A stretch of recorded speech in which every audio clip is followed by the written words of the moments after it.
But we begin with this Fox News alert. New reaction just in from a dramatic showdown over Arizona's new immigration law. The Los Angeles County Board voting 3-2 in favor of boycotting Arizona now in protest of that law, which hasn't even taken effect yet. The meeting getting loud and ugly and emotional as the tie-breaking vote was cast in favor of the boycott. One man challenging the board and the crowd, citing the murder of his teenage son, allegedly at the hands of an illegal immigrant. I have to wake up every day missing my son, and then I'm hearing about you guys are boycotting. You know, you're boycotting what? Why don't you boycott murder? Why don't you boycott illegal aliens coming to our country, killing our kids? My son wasn't the only one that was murdered. Trace Gallagher's live in our West Coast newsroom with more on this family and what is next with this latest boycott. Hi, Trace.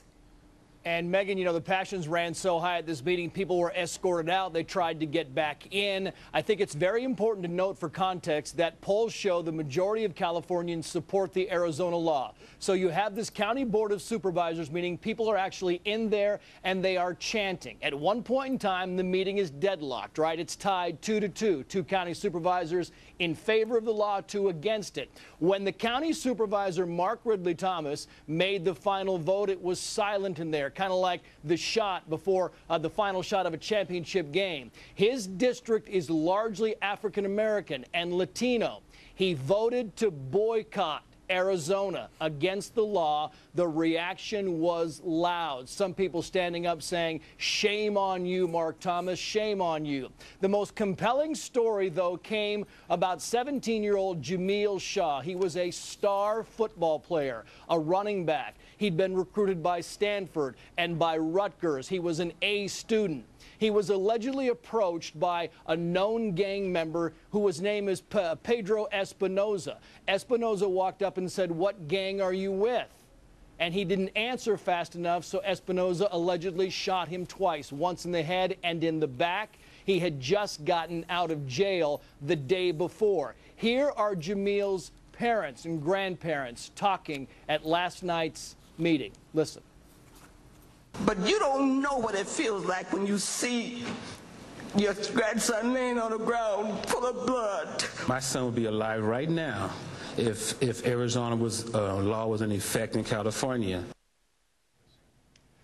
The county will now suspend all travel with Arizona. They'll also look to end all of the contracts with Arizona. I just want to point out on top of that, the LA Unified School District voted unanimously to condemn the Arizona law. The school district is 77% Latino. 33% of them are still learning English. And here's the response, how they said they're going to teach the Arizona law in civics classes and history classes. I want to put this up on the screen. This is a quote given from the district spokesman to the LA Times. The issue would, in essence, be dealt with in a manner similar to broadly accepted episodes of racial and cultural intolerance and abridgments of rights such as the Jim Crow laws and the internment of Japanese Americans during World War II.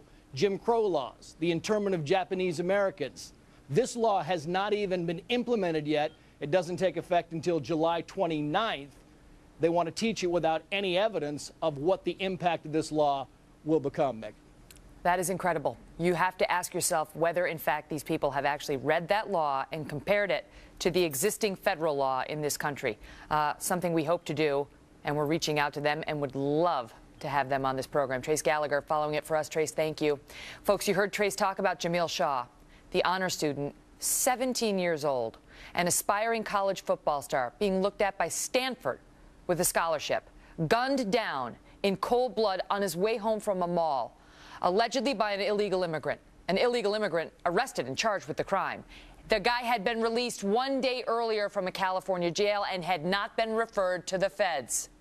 Jamiel's father and his grandmother will join me today to talk about why they believe California and Los Angeles, far from boycotting Arizona for its law, need to pass the same kind of law in their state. That's coming up in about 40 minutes. Jamiel Shaw, Sr., is Jamiel's father, and Tommy Shaw is his grandmother. Thank you both so much for being here. My condolences to you on the loss of your son and your grandson, who had nothing but promise in front of him and was just walking home from the mall one day when this illegal gang member allegedly shot and killed him. Jamiel, let me start with you. Why do you believe that if California had a similar law, this would not have happened to Jamiel Jr.? Well, because Pedro Espinoza had a long, violent criminal record. He stayed in trouble. I heard at 10 years old he was doing violent acts. And if they had the law from Arizona in effect, then he would have came up on the radar and they would have dealt with him.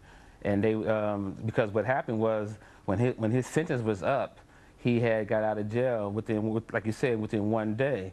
And immediately he was out there killing somebody. But if they would have called ICE before he was released, then of course that day would have never happened. You know, he would have been in custody of the federal government, being detained for immigration violations. But they just ignored that, thinking, you know, with their fingers crossed, well, maybe it won't happen. But it did. And then what do? They hide behind, oh, we didn't have to turn everybody over. But so why did you sign up for 287G? Don't enforce it. When someone gets murdered because it's not being enforced, you go behind 287G and say, oh, we didn't have to enforce it. So it brings you back to the first question. Just to explain to our viewers, 287G, so the law in California was that there was an agreement that the local police would work with the feds to enforce immigration law, but it wasn't mandatory. So that's how they defended themselves, saying, well, it wasn't mandatory and we didn't have to do it. You know, I want to ask you this, right, Jamiel and Tommy, as you sat there watching the Los Angeles County Board not only impose stricter immigration laws, but vote to boycott a state that has tried to pass down greater enforcements. Tommy, your reaction yesterday as we watched it was emotional, saying they really have no appreciation of what the victims of illegals in this country who behave criminally, of the pain that they unleash. Correct. They don't care.